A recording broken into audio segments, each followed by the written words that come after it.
Hi everybody, Rich at Rivera Urban Homestead.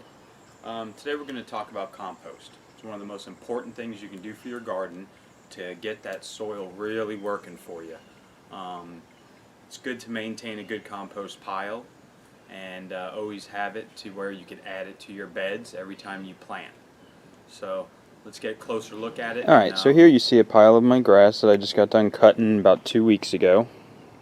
Underneath it is another pile of grass that has been in here for about a month. So what we're going to do today is we are going to take all of this and we're going to just start turning it into this bin. Now I do have a little pile right here of compost. Let's get down a little closer, get this top layer off, and let's take a look at it.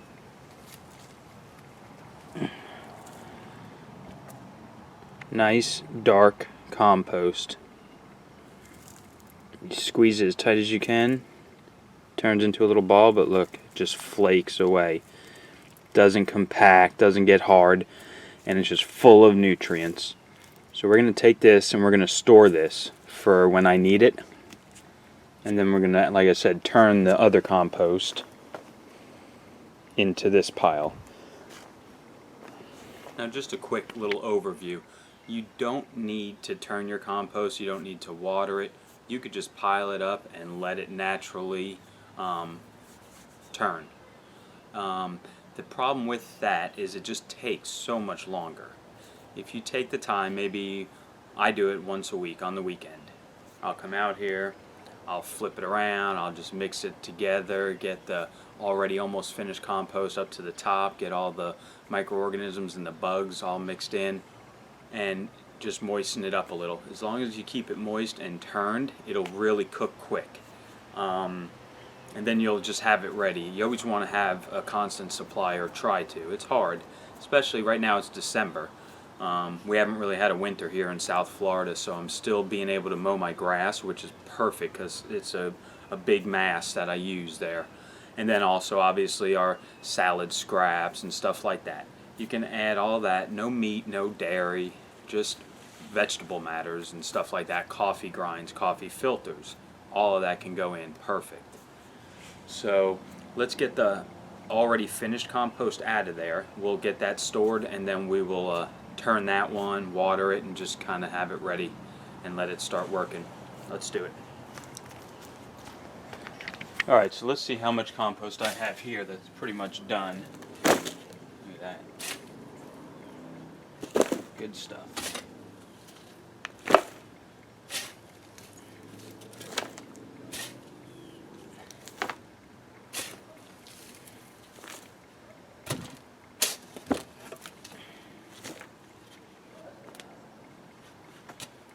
Plastic, you don't need that in there.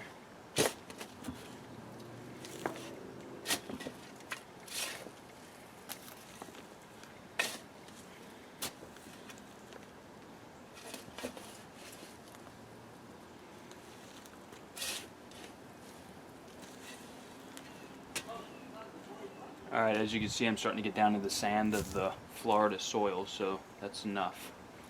So not bad. Got quite a bit of stuff right there. That's going to be perfect for the garden. What I actually might do is use that along with just some other dirt that I have here, other soil that I have in a container I'm not using. I might mix those together and plant my potatoes. So maybe I'll do that video this weekend as well. Now let's start flipping over the compost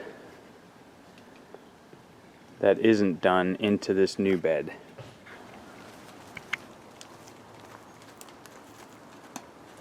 Yeah, that's pretty good.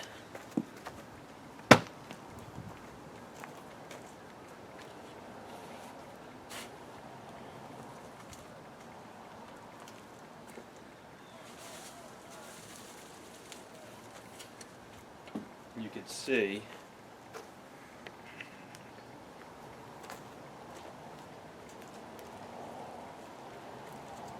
see how it's breaking down. Look, it looks white. And it's nice and warm, very warm, and that's just the very top portion. Once we get further down into it, it'll be a lot hotter. And the heat is a product of what the microorganisms are doing to your compost. They're breaking it down, all the bugs and all that. Their energy is that heat. The heat does not break down the compost. The microorganisms and bacteria do.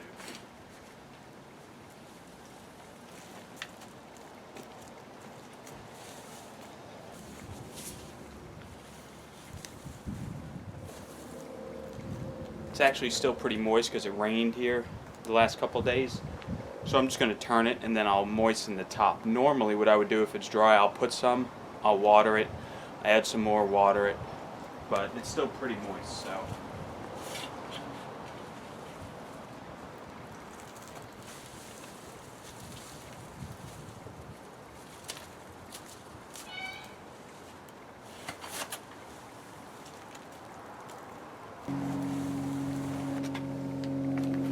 Alright, so as you can see, I flipped my pile. It's a nice big pile. You want it at least 2 foot tall by 2 foot wide to really get it working in there. And it'll just attract the bugs, it'll attract the worms that'll come up from the ground and start eating it and slowly just degrade it down to the compost. Now I do have my bucket that I keep in my kitchen, which is right here. Again, it has some dirt in it from when I was transplanting or turning the compost, but coffee filters, banana peels, eggshells. People say different things about the eggshells. The bacteria in it will do this and that, whatever. I just throw them in, they're fine. Salads, tomato pieces, apples, anything like that. And then this is how I add it. Take my pitchfork, stick it in there, create a nice opening,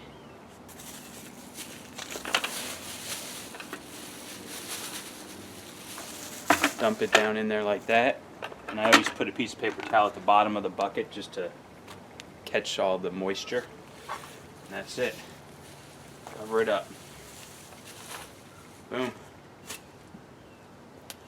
Done. Now I'll get a little water and we'll water it in real quick. Add a little water.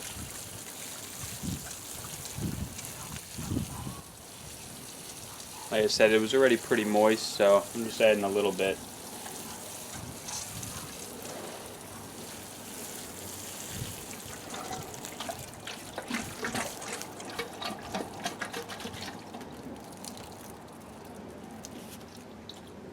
Done. Okay, so a lot of people are under the misunderstanding that the compost stinks. I don't want to do a compost because my neighbors will smell it. That's not true at all. My neighbors are right there. Their house is right next door, obviously. You want to stir it. You want to mix it. You want to get the aerobic bacteria working. If you just leave it sitting there and no air is getting inside, once that anaerobic bacteria starts to form, then you'll start getting your smell.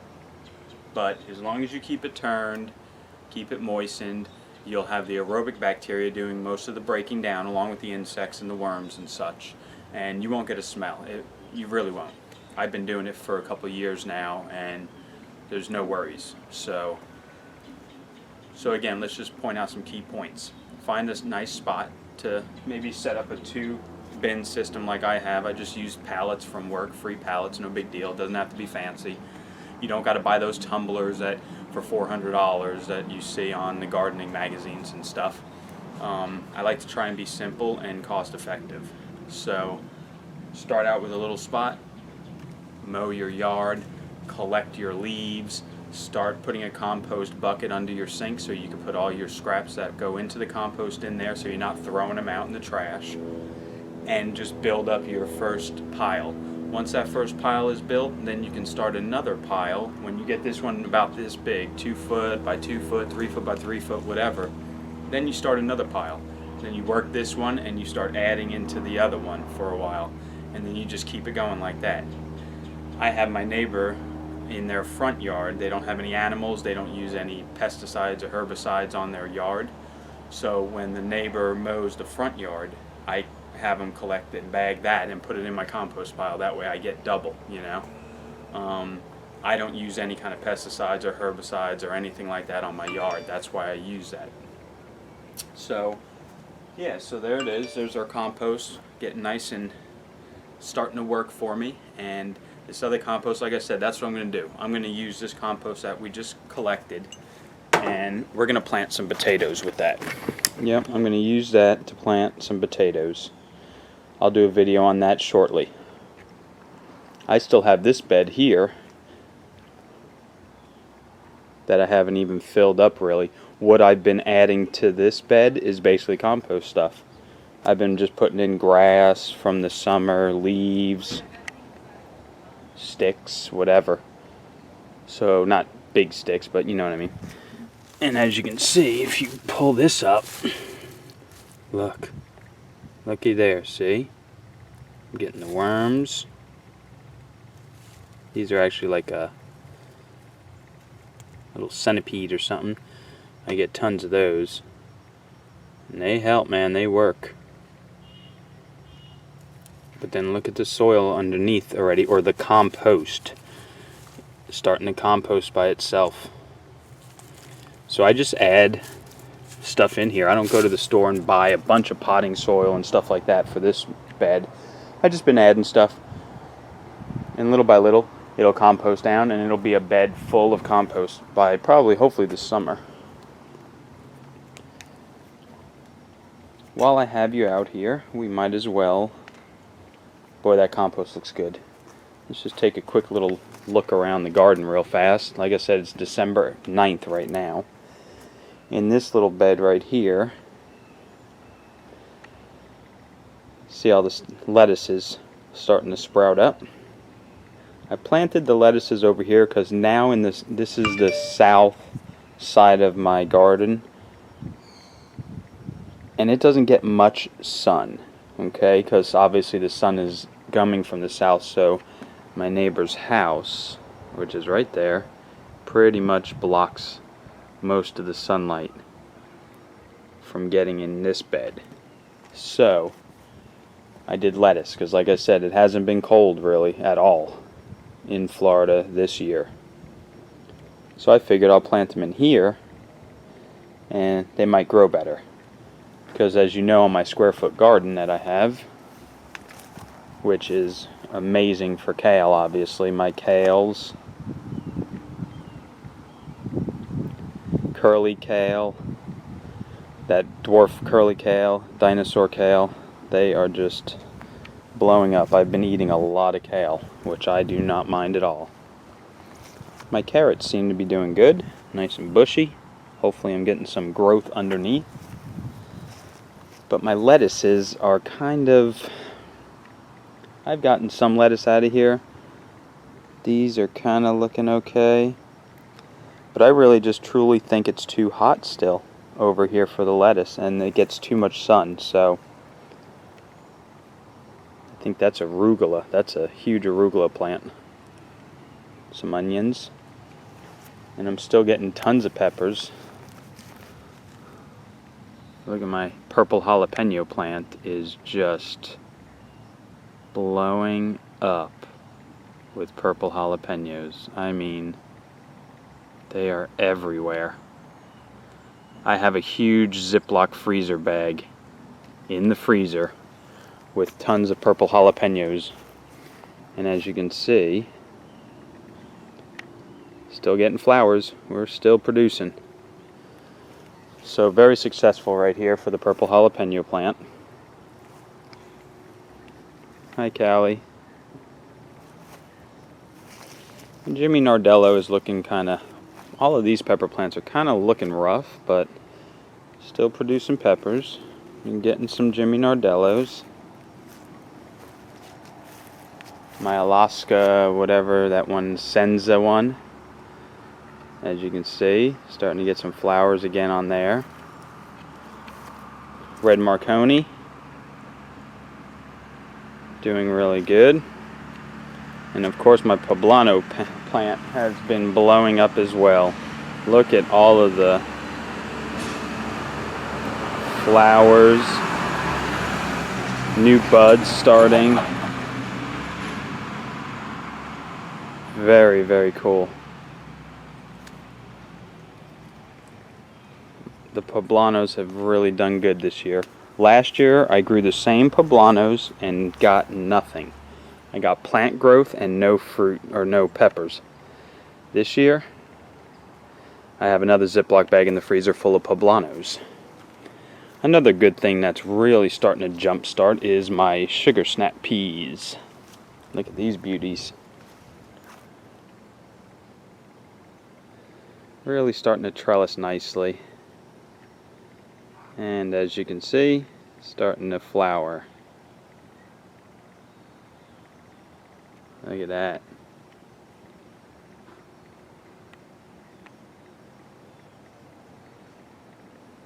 So that's cool. Getting some flowers there.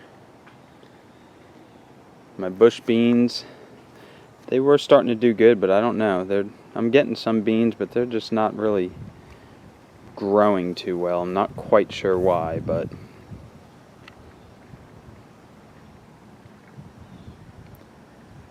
I think the main star is the purple jalapeno plant.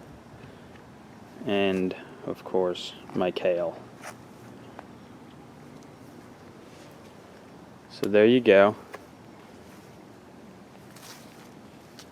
Walk back here again by my compost. Again, it's just a simple 3 pallets. That silver backing that insulator, I just have that there so it's not touching my house, basically. Just wanted a little barrier so all the dirt and the moisture doesn't touch my, even though it's brick, I just still don't want it touching the house. So this now, bin is empty and it is ready to start filling up with some grass clippings, leaves. But as you notice, let me pan up to my big old trees in the backyard. This is why I don't garden in the backyard, by the way, because I have massive oaks. Massive. Look at the size of these trunks. Easy 5 foot around. Just big. Oh, hi Daisy. Hi. But all the leaves are still on the trees, so I haven't really been able to collect any leaves. This is my front yard tree. And again, all the leaves are on the trees because it's not cold. So anyway, compost, compost, compost. The more you can make, the better you will enrich your pre-existing soil or your raised beds, and the better it will be for your garden. You will be growing good stuff. I still have a lot to do as far as getting more compost into this garden. The one thing I am going to start buying is bags of worm castings as well. Worm castings, compost, maybe some vermiculite. Those are going to be my 3 main ingredients in my soil building experiments this summer. We're going to get them going good. So anyway, thanks for joining me in the compost side. And start collecting your clippings. Get you a compost bucket for in your house. And just kind of train everyone, your kids, your wife, or your husband, or whatever. Start training everyone to use the compost bucket. And get your scraps in there and add them to the pile. Alright, so I'm going to actually edit this. We're going to put this on, and then I think I'm going to do my potato video. While the wife and kids are gone, though, I am supposed to go vacuum the living room, so I better do that first. Talk to y'all later.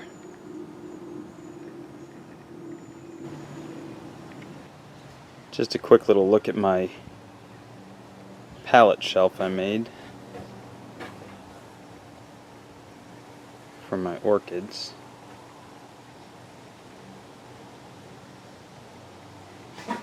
Nicely blooming.